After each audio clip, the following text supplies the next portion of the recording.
Retour sur Alsace 20 en plateau et en direct avec le président de l'Institut international des droits de l'homme, Jean-Paul Costa. On est ravis que vous soyez parmi nous. Merci. Je rappelle que vous êtes l'ancien président de la Cour européenne des droits de l'homme. Une question simple, qu'avez-vous fait hier? Hier, je ne me suis pas posé beaucoup de questions. Je suis allé à la marche républicaine à Strasbourg. Mon épouse était à Paris, elle est allée à celle de Paris. Donc 1 million d'un côté, 45 000 de l'autre. Oui, j'étais un petit peu déçu par les chiffres de Strasbourg et un peu émerveillé par ceux de Paris. Alors on va revenir un petit peu sur les faits. On apprend mercredi que le journal Charlie Hebdo a été la cible d'une attaque terroriste. Comment est-ce que vous avez vécu ce drame ? J'ai vécu ce drame comme le monde du cauchemar et 3 ou 4 jours après, le monde du rêve. Il ne faut pas oublier qu'entre les deux, il y a eu un autre cauchemar, l'attentat contre l'hyper-cacher. Et je crois que 2 libertés tout à fait fondamentales ont été visées par les terroristes. Liberté de la presse d'un côté. Liberté de la presse d'un côté et pluralisme et tolérance de l'autre, puisque c'était clairement un attentat antisémite. On est dans la haine antisémite à ce moment-là, c'est ce que vous dites. Cet acte, est-ce que de Charlie Hebdo, ils ont décapité un journal, Camus, Wolinski, est-ce que c'est un vrai acte sur la liberté ou sur la liberté de s'exprimer?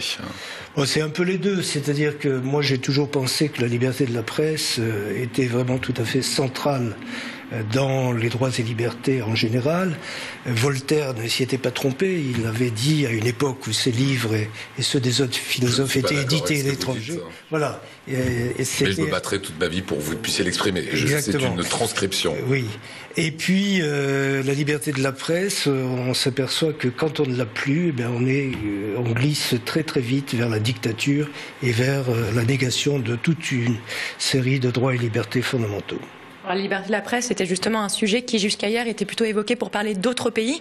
Est-ce qu'aujourd'hui, c'est quelque chose vraiment qui va nous concerner, nous, la France, être un sujet d'actualité chez nous ?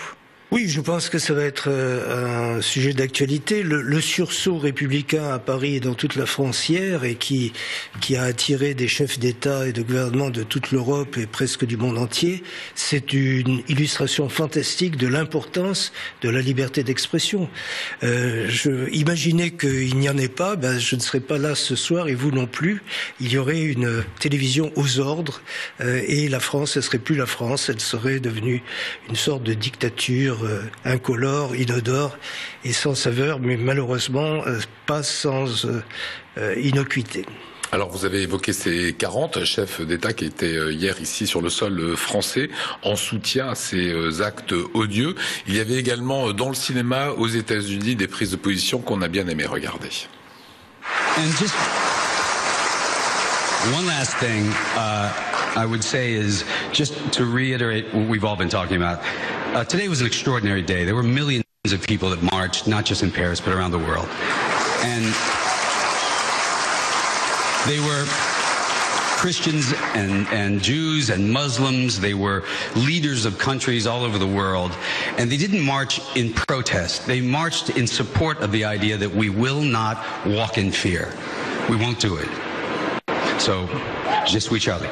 Thank you. To our brothers, sisters, friends, and family in France, our thoughts, our prayers, our hearts are with you tonight. On vous aime, je suis Charlie. Voilà, c'est des moments forts. C'est des moments très forts. J'ai envie de parodier Georges Clooney et de dire la liberté, what else.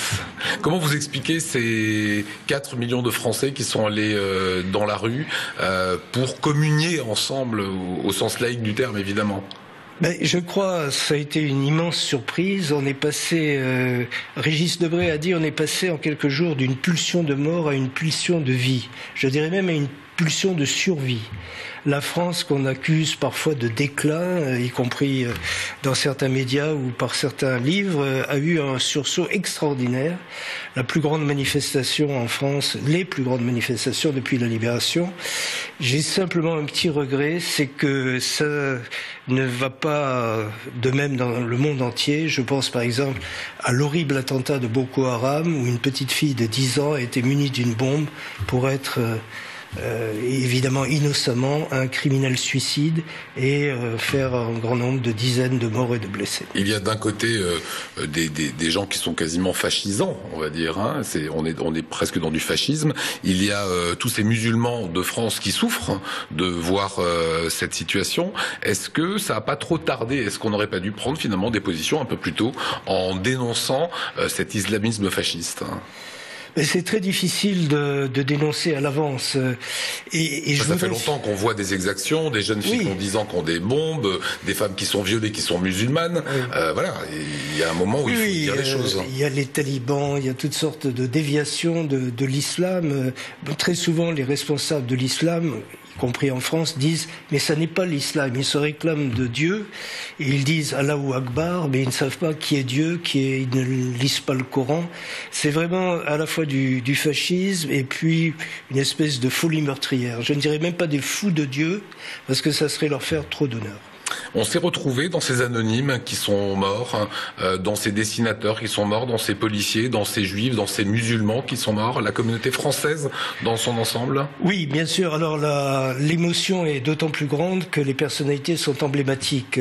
Cabu, Wolinski, Charb et les autres, c'est la France politique, c'est la France de la caricature, la France de la liberté d'expression, qui d'ailleurs ne se moque pas seulement du prophète, mais qui est souvent violente à l'égard du Vatican ou d'autres religions, ce qui prouve d'ailleurs que c'est un journal qui n'est pas islamophobe, c'est un journal impertinent qui, comme le Canard enchaîné d'ailleurs, accuse certaines déviations de la société conformiste.